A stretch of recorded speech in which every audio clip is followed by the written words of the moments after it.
बच्चों last time पर हम लोगों ने चैप्टर रिवीजन के तौर पर स्टार्ट किया था अम्ल क्षार लवण, एसिड बेस सॉल्ट। केमिस्ट्री में 10th क्लास में जो 5 चैप्टर हैं उनको हम समाप्त कर चुके थे, उसका रिवीजन स्टार्ट किया है। तो रिवीजन में पहला चैप्टर स्टार्ट किया एसिड बेस सॉल्ट, अम्ल क्षार लवण, ये पहला चैप्टर। तो अम्ल क्षार लवण में अम्ल क्या होते हैं, क्षार क्या होते हैं, और अम्ल क्षार की परिभाषा, इसकी डिफिनीशन आर्हेनियस के अनुसार क्या होती है, ब्रॉन्स्टन लॉरी के अनुसार क्या होती है, और लुईस के अकॉर्डिंग क्या होती है, उसको हम लोगों ने डिस्कस किया था, अम्ल और क्षार। इसके बाद इसकी प्रॉपर्टीज़ क्या होती है, इसके गुण क्या होते हैं, अम्लों के गुण क्या होते हैं और क्षार के गुण क्या होते हैं, वो हम लोगों ने डिस्कस किए थे। तो अम्ल और क्षार के गुणों को डिस्कस करने के बाद अब इसमें आगे देखते हैं लवण या सॉल्ट। लवण को इंग्लिश में क्या कहते हैं, सॉल्ट या लवण। लवण या सॉल्ट कई प्रकार के होते हैं, मतलब किसी भी केमिकल के दो मिला दिए, जैसे सोडियम और क्लोरीन मिला दिया गया तो सोडियम क्लोराइड, ये क्या है, सॉल्ट। और अम्ल और क्षार की जो क्रिया होती है उसको हम कहते हैं उदासीनीकरण क्रिया या न्यूट्रलाइजेशन। उदासीनीकरण या न्यूट्रलाइजेशन क्रिया। तो अम्ल और क्षार की जो क्रिया होती है वो न्यूट्रलाइजेशन होती है, उदासीनीकरण होती है, और उसमें जो यौगिक बनता है, जो कंपाउंड बनता है, उसे सॉल्ट या लवण कहते हैं। जैसे कि ये HCl है, अम्ल है, और इस अम्ल की क्रिया किससे करा दें, क्षार से करा दें, NaOH क्षार से करा दें। तो यहाँ पर ये OH और ये H मिलकर वाटर मॉलिक्यूल बना लेगा, और Na सोडियम क्लोरीन से मिलकर बन जाएगा NaCl, ये सॉल्ट होगा। तो ये क्या बन गया यहाँ पर, NaCl सॉल्ट, और ये वाटर मॉलिक्यूल। तो ये क्या है, सॉल्ट या लवण NaCl। HCl हाइड्रोक्लोरिक अम्ल, HCl सोडियम हाइड्रोक्साइड, ये क्षार या बेस है, और ये सॉल्ट ये। तो इस क्रिया को, अम्ल क्षार की क्रिया को हम उदासीनीकरण या न्यूट्रलाइजेशन कहते हैं। अब पेपर में उदासीनीकरण क्या होता है, अम्ल से क्षार को उदासीन करते हैं और क्षार से अम्ल को उदासीन करते हैं। और अम्ल क्षार से उदासीन करने के लिए जितना अम्ल होगा लगभग उतना ही क्षार होना चाहिए, जितना अम्ल होना चाहिए उतना ही क्षार उदासीन करने के लिए होना चाहिए। मतलब अम्ल और क्षार की मात्रा जो है उदासीनीकरण में लगभग बराबर होनी चाहिए। तो उदासीनीकरण क्या होता है, न्यूट्रलाइजेशन क्या होता है, इसको आपको अच्छी तरह से समझना है, ठीक है ना। उदासीनीकरण अम्ल और क्षार की क्रिया के फलस्वरूप लवण और जल के बनने की क्रिया को उदासीनीकरण या न्यूट्रलाइजेशन के। और इसमें जो ऊष्मा मुक्त होती है उसको उदासीनीकरण ऊष्मा भी कहते हैं, क्योंकि अम्ल और क्षार की जो क्रिया होती है, एसिड और बेस की रिएक्शन होती है, वो एक्सोथर्मिक रिएक्शन होती है, ऊष्मा क्षेपी अभिक्रिया होती है। तो किसी भी अम्ल को क्षार को आपस में मिलाएंगे तो इसमें ऊष्मा मुक्त होती है, वो गर्म हो जाता है। तो उदासीनीकरण में, न्यूट्रलाइजेशन में जो ऊष्मा उत्पन्न होती है उसे हम उदासीनीकरण ऊष्मा या न्यूट्रलाइजेशन एनर्जी कहते हैं या हीट कहते हैं। तो इस प्रकार से ये न्यूट्रलाइजेशन की प्रक्रिया होती है उदासीनीकरण की।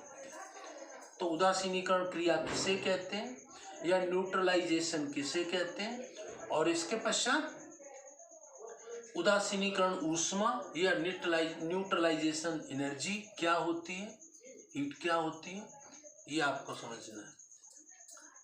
और इसी में आगे आप पढ़ते हैं, ये तो अम्ल क्षार लवण के बारे में हुआ, ठीक है ना। अम्ल और क्षार के मिला देने से उदासीनीकरण या न्यूट्रलाइजेशन होता है।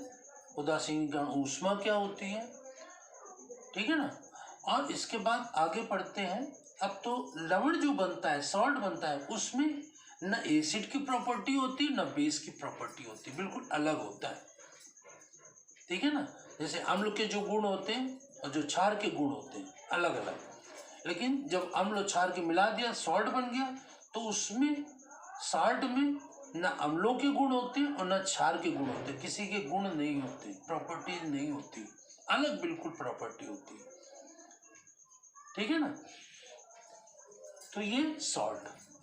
अब इसके पश्चात सॉल्ट को डिस्कस करने के बाद इसमें आगे पढ़ते हैं।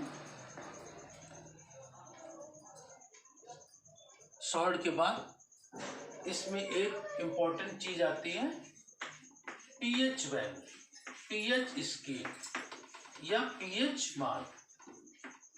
तो पीएच स्केल या पीएच मान क्या होता है? तो पीएच स्केल या पीएच मान क्या होता है?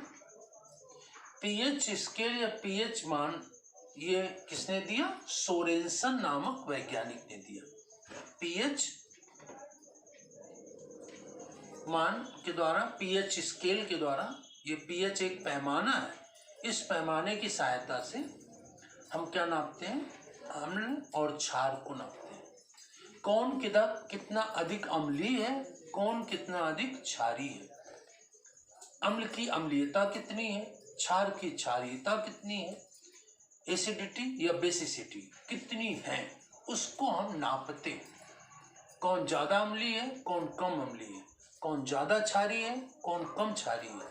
तो इसको हम पीएच स्केल या पीएच पैमाने के द्वारा नापते हैं। जैसे कि जो तराजू होता है, उस तराजू से क्या नापते हैं? कोई भी चीज भार तौलते हैं, कोई भी चीज रख करके उसमें तौल लेते हैं। वैसे पीएच के द्वारा क्या नापा जाता है? अम्लीयता और क्षारीयता नापी जाती है कि कौन कितना अधिक अम्लीय है और कौन कितना अधिक क्षारीय है या बेस है। तो इसके पश्चात ये तो पीएच स्केल। पीएच स्केल के बारे में किसने बताया? सोरेनसन नामक साइंटिस्ट ने बताया। पीएच स्केल, पीएच पैमाना के बारे में किसने बताया? सोरेनसन ने बताया। साइंटिस्ट का नाम है सोरेनसन। और इसमें पीएच का फुल फॉर्म क्या होता है? ये फ्रांस की भाषा में, जो सोरेनसन ने अपनी रीजनल लैंग्वेज के आधार पर इसका नाम दिया पुइसेंस डी हाइड्रोजन। पी से होता है पुइसेंस, पुइसेंस डी हाइड्रोजन, हाइड्रोजन से एच हो गया, पी से पुइसेंस हो गया। तो पीएच का फुल फॉर्म क्या है? पुइसेंस डी हाइड्रोजन। अब इसको इंग्लिश में हम लिखें तो क्या लिखेंगे? Concentration of hydrogen ion, English में लिखेंगे। लेकिन ये जो पीएच नाम दिया गया, जो सोरेनसन ने दिया, तो वहां पर पीएच का मतलब क्या है? वहां पर पुइसेंस डी हाइड्रोजन, उसकी उनकी अपनी लैंग्वेज में। और इसको इंग्लिश में कहें तो इसको नाम बोल देंगे कंसंट्रेशन ऑफ हाइड्रोजन आयन।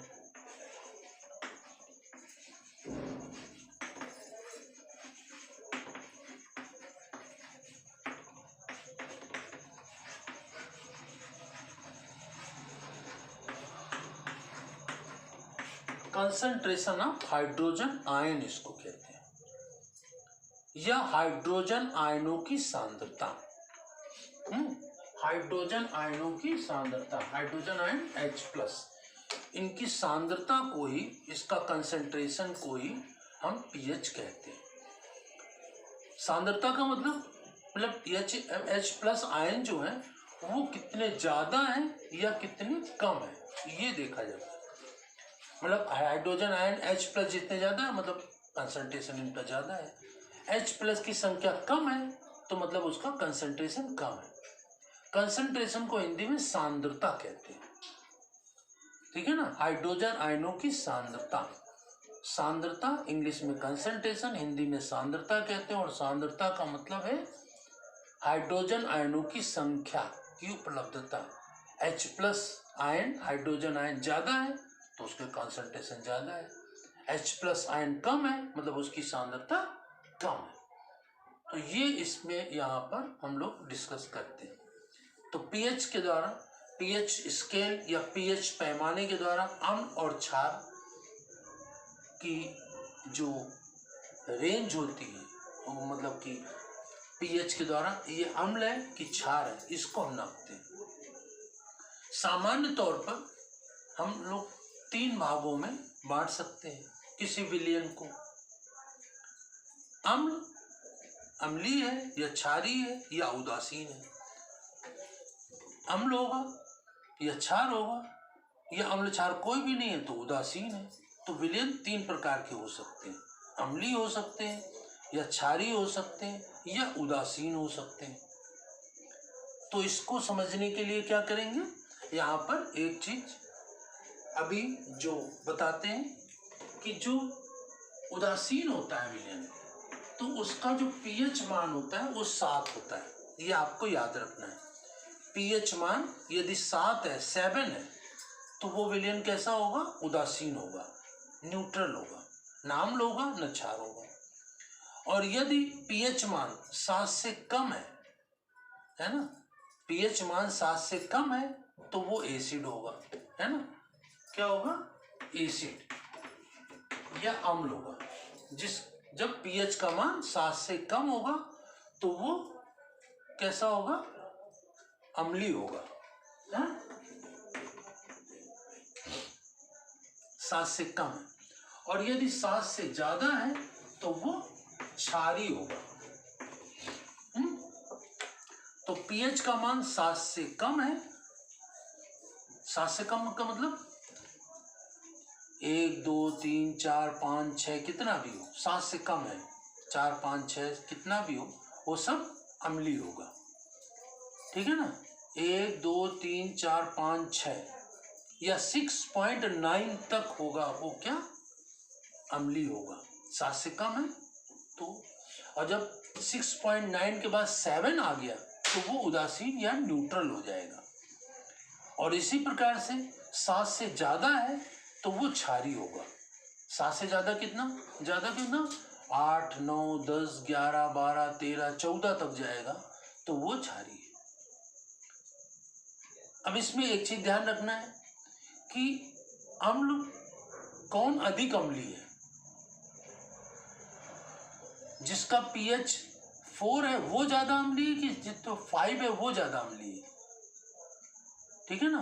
तो जिसका पीएच वैल्यू 4 है वो ज्यादा अम्लीय है और 5 वाला कम अम्लीय है। हम 7 से जितना 1 की तरफ बढ़ेंगे उसकी अम्लीयता उतनी ज्यादा बढ़ती चली जाएगी, है ना। यहाँ संख्या घटेगी, अम्लों में संख्या जितनी कम होती जाएगी अम्लीयता उतनी बढ़ती जाएगी, एसिडिटी उतनी बढ़ती जाएगी। जैसे कि 5 है उसकी अम्लीयता कैसी है, ज्यादा है। 4 की 5 से भी ज्यादा है। पीएच वैल्यू 5 है, 4 है तो 4 की ज्यादा 5 की कम होगी। जैसे पीएच वैल्यू 2 है और 1 की 4 है तो जिसकी पीएच वैल्यू 2 है उसकी अम्लीयता ज्यादा है। और इसी तरह बेस में इसका उल्टा होगा। 7 से 14 की तरफ जितना बढ़ेंगे तो जैसे पीएच वैल्यू 8 है और 10 है, एक की पीएच वैल्यू 8 है और एक की पीएच वैल्यू 10 है, तो जिसका पीएच वैल्यू 8 है उसकी क्षारीयता कम होगी और जिसका पीएच वैल्यू 10 है उसकी क्षारीयता ज्यादा होगी। तो इस प्रकार से जो अम्ल और क्षार में पीएच के द्वारा इसको नापते हैं। तो ये आपको यहाँ पर ध्यान रखना है कि विलयन अम्लीय है या क्षारीय है या उदासीन है, इसको हम पीएच के द्वारा कैसे पहचानते हैं। तो ये पेपर में आता है। जैसे उदासीन विलयन है तो उसका पीएच कितना होगा, 7, ये आपको याद रखना है। और जिसका पीएच वैल्यू 4 है, 5 है तो वो कैसा होगा, वो अम्लीय होगा। और जिसका पीएच वैल्यू 8 है, 9 है, 10 है तो वो कैसा होगा, क्षारीय होगा। तो पीएच की के आधार पर आपको ये पहचान लेना है कि ये विलयन अम्लीय है, क्षारीय है या उदासीन है। 7 है तो उदासीन है। तो इस प्रकार से पीएच क्या है, पीएच एक पैमाना है जिसके द्वारा हम विलयन की अम्लीयता और क्षारीयता को नापते हैं और ये भी पता लगा देते हैं कि ये अम्ल है या क्षार है या उदासीन है, ना अम्लीय है ना क्षारीय, ऐसा भी। तो इसको हम नापते हैं, इसीलिए इसको हम पीएच स्केल या पीएच पैमाना कहते हैं। और इसे किसने दिया, सोरेनसन ने दिया। ठीक है ना। तो इस प्रकार से आज हम लोगों ने ये पीएच स्केल पढ़ा और उदासीनीकरण या न्यूट्रलाइजेशन की प्रक्रिया क्या होती है इसको हम लोगों ने डिस्कस किया। ठीक है ना। तो अम्ल, क्षार और लवण, ये जो चैप्टर है एसिड बेस साल्ट, इसी को हम लोग रिवाइज कर रहे हैं। नेक्स्ट टर्न पर इसी के आगे हम लोग नेक्स्ट टॉपिक को डिस्कस करेंगे। धन्यवाद।